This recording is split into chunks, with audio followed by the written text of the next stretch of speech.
What is going on, everybody? Dan Tramte here, and welcome to my tutorial series called Browser Noise. This is tutorial number 0, so we can consider this a sort of informational to determine whether or not this is for you. The environment we will be using is called p5js. It's a fantastic creative coding library that allows us to program graphics, audio, interactive events for games like the one that I'm playing right now. Which I coded a few days ago in just a few hours. And I'm running in the browser, as you can see up here. P5 also lets us do like DOM manipulation and stuff like that if you want to build a website. I love it. I've been using it for months now, and to be honest, I'm kind of addicted to it. Now, I will be the first to admit that p5js is not necessarily the best for audio. It's not the best audio library out there. There are other ones like Tone.js that are probably a little bit more thorough. And it's totally possible that we might progress to something like Tone.js once we're comfortable with this environment and have sort of gone through most of the things that you can do in the P5 sound library. And we need something more advanced. But in the meantime, P5 is what we're going to use because it has all the things, like I said. And they work really well together, so we don't have to piece together a bunch of dependencies to make everything work and spend hours just setting up our environment. We just want to get right into the gritty code ASAP, and I promise we'll do that immediately in the next tutorial. I should have said this at the beginning. Most importantly, p5js is built on top of JavaScript, hence the JS part. I'm sure many of you realize why I'm saying that is important. But if not, it means that whatever code you write will run natively in every browser on Earth, except I suppose for some obscure browser that some guy made because they hate JavaScript or something. I don't know. But all the important browsers out there, it will run your code natively, and that's pretty great. A quick thing to mention too, p5js is a direct port from the environment called Processing, which was developed back in the early 2000s at MIT. Processing was built on top of Java, and sometimes I actually switch back and forth between Processing and p5 because sometimes I prefer the kind of better performance of Processing over p5. But yeah, it's really interchangeable, and the syntax is very similar, and in fact there's this thing called Processing.js which essentially translates the Java-based code into JavaScript. So yeah, it's easy to go back and forth, which is nice, but there's a lot of excitement about p5 right now because it's relatively easy to use and to get into, and it has all the things, and it runs natively in the browser, as I said, and there's a vibrant community. I could keep going. Okay.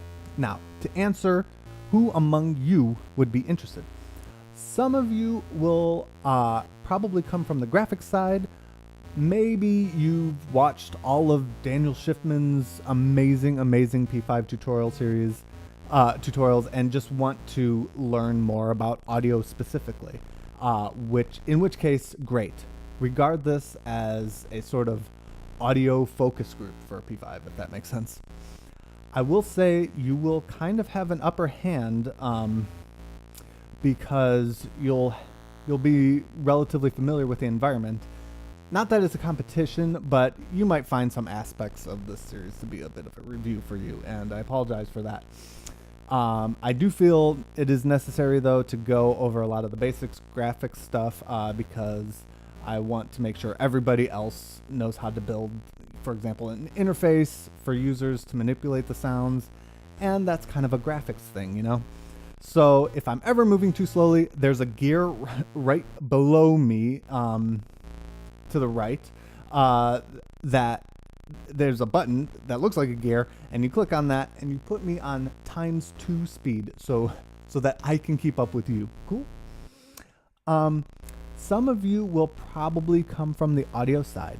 I identify with that. I did my doctorate at the University of North Texas, where I studied computer music media. I worked in environments like Max MSP, PD and a little bit of Super Collider, a little bit of C-Sound.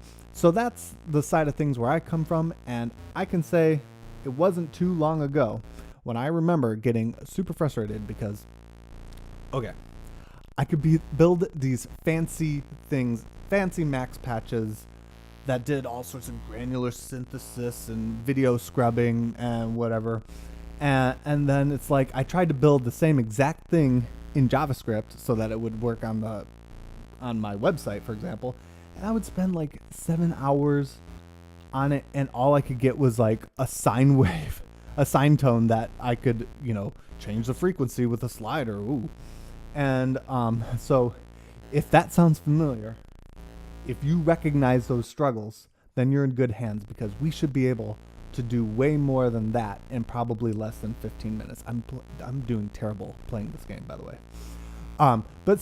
So I hope you stick around for this tutorial series. We'll be doing some cool stuff like making silly kind of bad games like the one I'm playing really terribly right now. Cool. Last thing, probably many of you already have like a JavaScript development workflow. Maybe you know some shell scripting and can easily run a local server. Maybe you have a favorite IDE and all that, which is great. Please use those if you're comfortable with them. But if you don't, have no fear. I'm going to make this super easy for you. All you have to do is go to the website alpha.editor.p5js.org.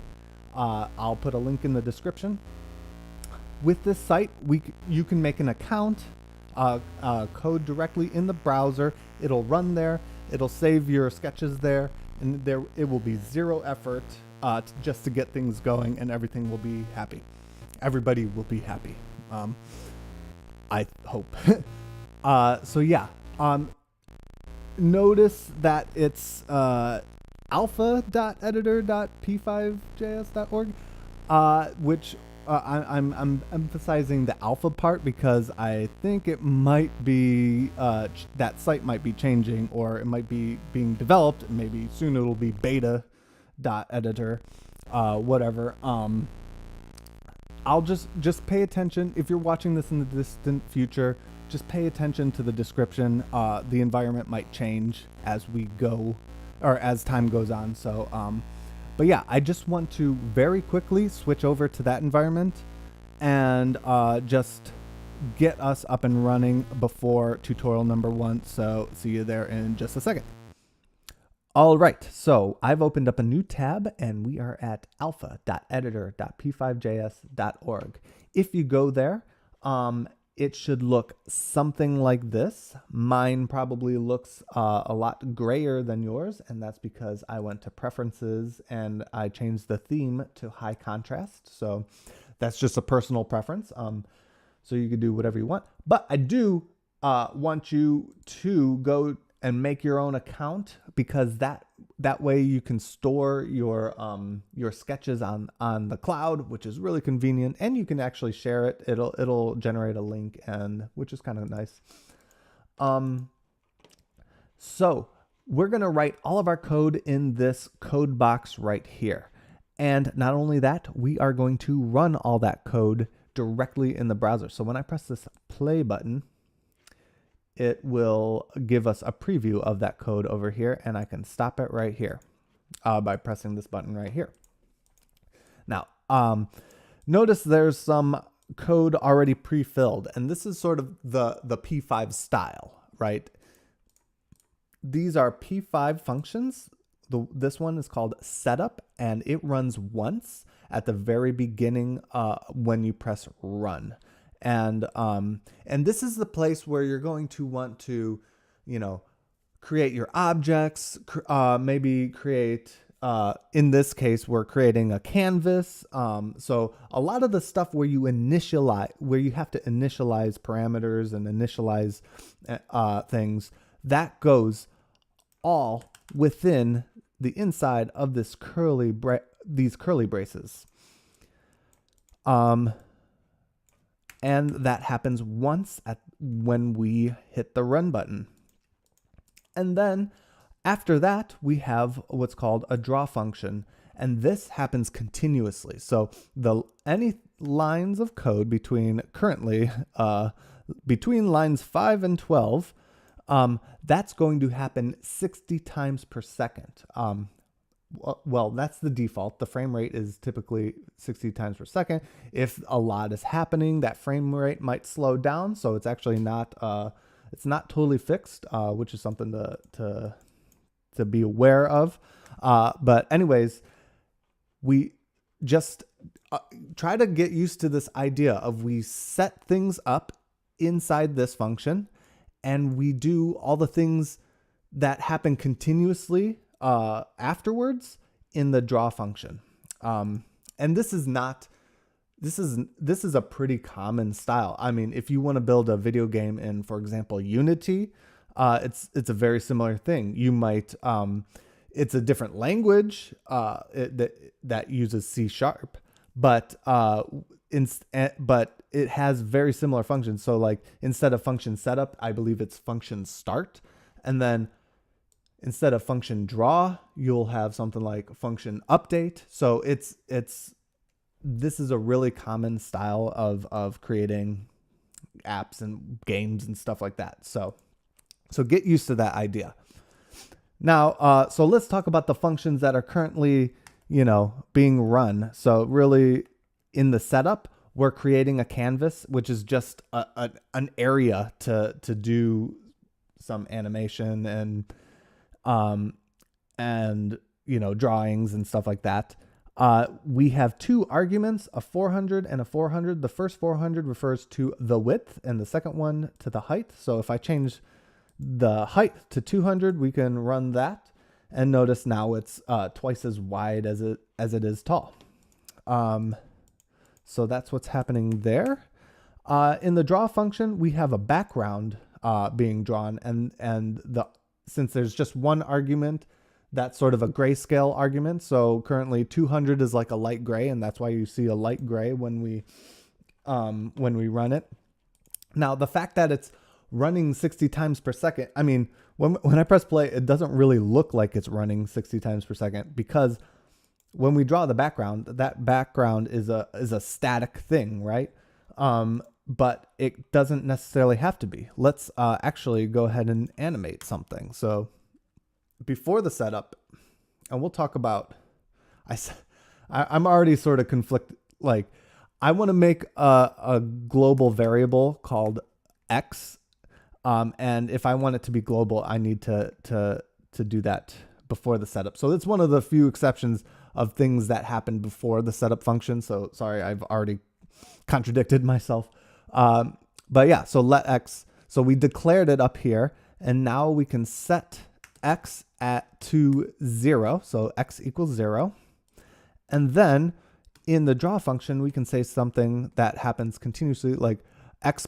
So every time this X++ code is run, it is adding 1 to itself. So first X starts at 0, and then when we get into the draw function, X, for the first frame, X gets added, 1 gets added to X, which was 0, so now it's 1. And then for the second frame, it remembers that X is 1, and so it increments up to 2, etc., and it counts upwards. And instead of background of 200, we can write background of X, and we can watch what happens.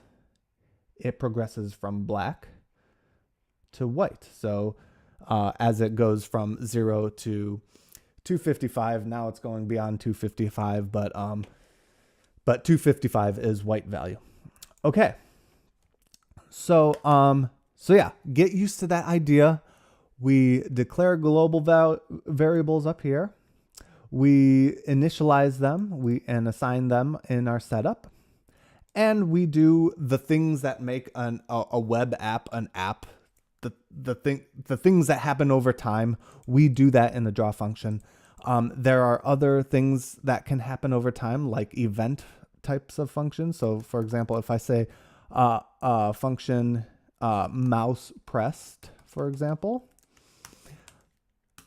that is an event function. So anytime I press the mouse button, it will it will run. So, and in this case, I'll just say console.log, and then in that I will write, I pressed the mouse button. Okay, so let me stop and run that again. So we see our background animation happening, and when I click, I press the mouse button. You can see that pop up in the console. So that's the idea. Get used to that. This is a pretty like basic crash course. If it's too fast, don't worry. Just do what I do, and if you have problems, write your questions in the comments, and I'll try to address as many of them as possible. And I hope to see you in the next tutorial.